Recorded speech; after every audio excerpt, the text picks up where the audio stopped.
Well,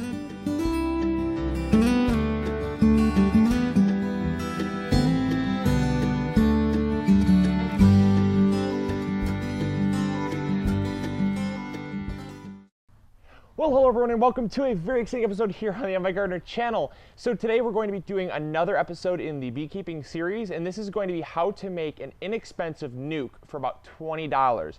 Now this is going to give you a cutting edge ability to have a lightweight nuke box to be able to take wherever you go. Just throw it in the back of your car, because a lot of you may know, if you don't already know, that I do swarm removals. And so I do part-time swarm removal when it's obviously swarming season. Now it's swarming season. And the problem that I came up with was the fact that I couldn't lug around all these big boxes all the time. It hurt my back, and it just got really tiring after a while to lug these boxes in and out of the car and move them around and really have to carry them to where I needed to go, and even put them up on top of ladders. A lot of times they're up in trees and I'd have to climb up a ladder, and it's really dangerous to be climbing a ladder with, you know, a 25-pound, 30-pound box. So I needed to look for a simpler way. And I decided to go into making nukes. And I just looked around the house and I found some materials that would do the trick. Either buy the wood or get the wood for free just laying around. But it's going to cost about $20 if you have to buy the wood. Now, the thing you're going to need is obviously some wooden frames. That's going to be the first thing you're actually going to need to purchase, some wooden frames. The next thing that you're going to need is a 1x12.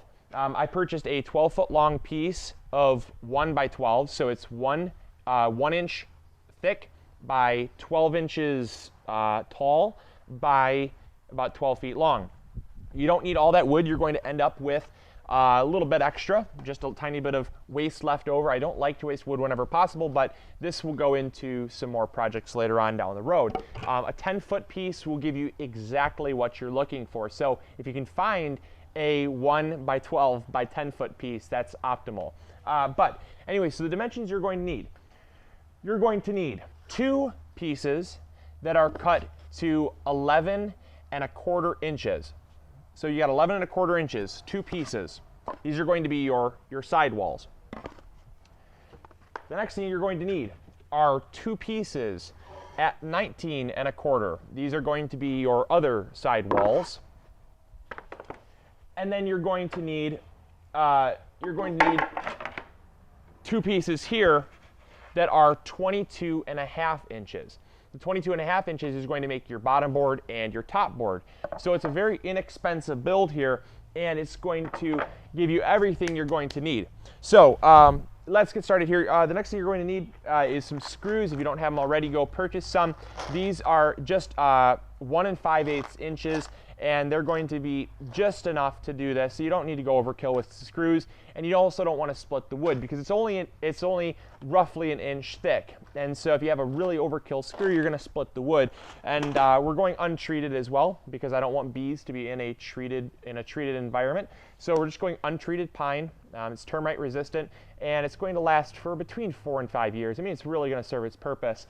And then the last thing you're going to do is you're going to want to cut just some, they're really not, there's no dimensions on these, but they're about, I'd say, between 1 inch and 3/4 inch thick. And this was actually from the leftovers, and this is going to be your rails. I cut a few extra because sometimes you're finding when you nail them in with your tiny little nails here. These are finishing nails. They're 1½ inches long, but they're really thin. But still, I find sometimes you'll split the wood, and if you split the wood, you want to have extras around. So I just cut 4. You'll only need 2. And so also, if you can find basically a 1/2 inch by 1/2 inch wooden dowel, that also really works. But it can't be a circular dowel. It needs to be a square dowel.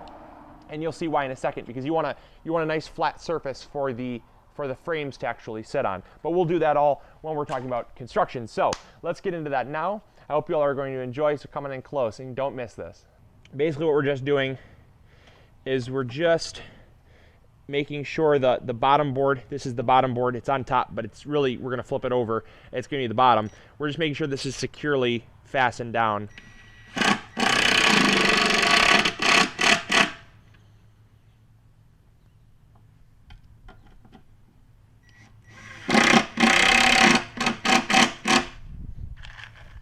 so we're just going to start preparing to put on the sidewalls here.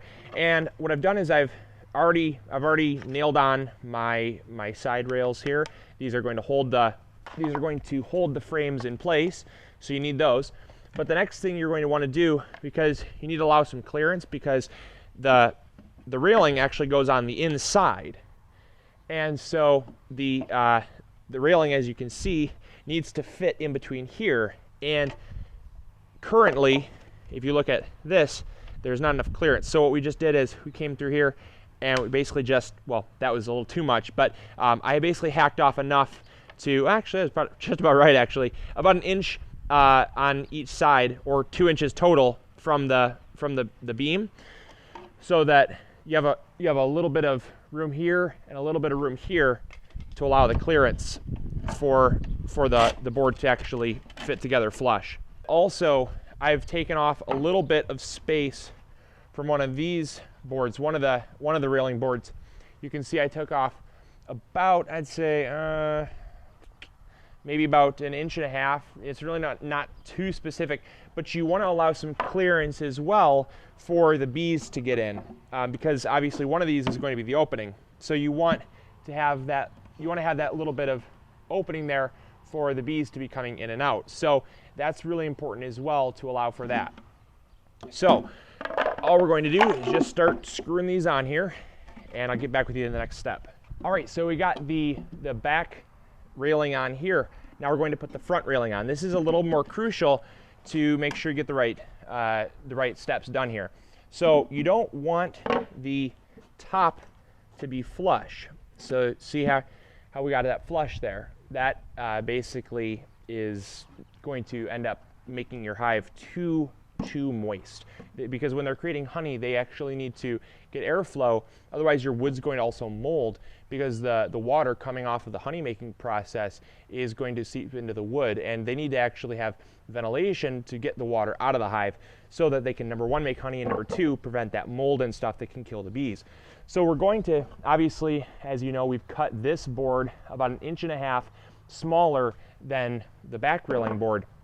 But what we're also going to do is we're not going to put it all the way up, and we're not going to put it all the way down. And what that's going to do is going to create a gap in both the top and the bottom. It's going to create a gap where they can get in the bottom. It's going to create a gap where they can also get out the top. But what it's going to do is it's going to allow the warm air to ventilate out, give them some ventilation. So I'm just going to slide it up about 50-50 in between each, and then I'm just going to screw it into place. And there you go, you are all finished. You have now successfully made a 6-frame bee nuke. This is completely finished. And I know it did not seem like it took that long, and that's because it didn't, because we didn't overcomplicate it. You got your outer frame here, you got your railings to hold the frames. These are your frames that you're going to need to purchase. And then you also just have your top lid. Now this, for me, I'm perfectly fine just letting it sit on top here. I just let it sit right on top, and you have your bee gap on both the top and the bottom. And also you have a case in which you can put railings if you want. You can take little railings, here's some extra wood or whatever, and you can staple or tack down some railings like that so that it sits on a little more securely. If that's what you want to do, go for it. I choose to actually just sit it on top, and then I sit a brick right on top of this. I've never had a problem, so I don't foresee me having a problem in the future. However, that's an option for you if you want to do that as well. So let's test it out here and see if we've measured all our stuff correctly, and it should hold 6 just about right.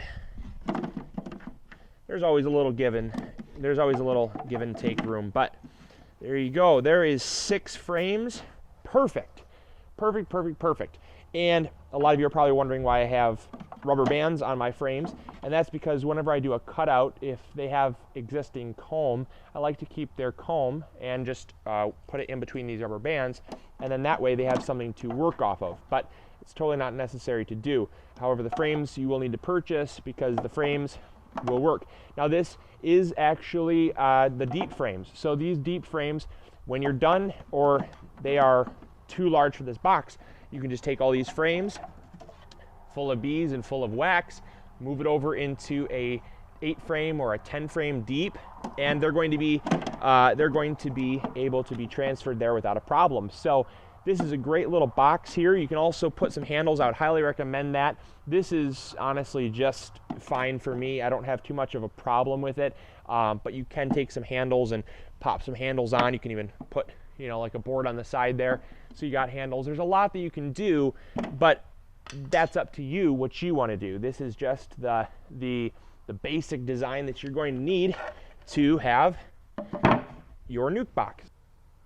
So there you go. Hopefully you enjoyed. I definitely did. I had a lot of fun filming this and making this. It's going to get a lot of use. So what I really want you to do is, if you have not already, click that like button. Click it now. That always helps me out. If you haven't subscribed, that's always a good idea. Definitely click that subscribe button, so you're going to get a lot of updates on all our other cool beekeeping videos and stuff.